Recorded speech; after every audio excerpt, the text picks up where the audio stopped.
పూర్తిస్థాయి అంగవైకల్యం గల వికలాంగులకు 15,000 పింఛను ఇవ్వాలని బీజేపీ మండల అధ్యక్షులు రాయపాటి మురళీమోహన్ ప్రభుత్వాన్ని కోరారు. బీజేపీ జనతా వారధి కార్యక్రమంలో భాగంగా సోమవారం పీజీఆర్ఎస్లో వినతి పత్రాలు అందజేయడం జరిగింది.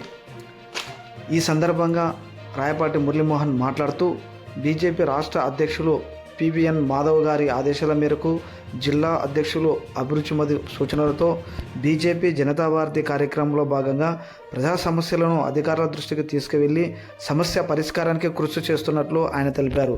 అందులో భాగంగా పాములపాడు మండలంలో 100% అంగవైకల్యం గల వికలాంగులు ఉన్నారని, వారు ప్రస్తుతం 6,000 పింఛను ప్రభుత్వం ఇస్తుందని, వారికి 15,000 పింఛను ఇవ్వాలని, వాళ్ళ ఆరోగ్య సమస్యలను పరిష్కరించాలని వారు కోరారు.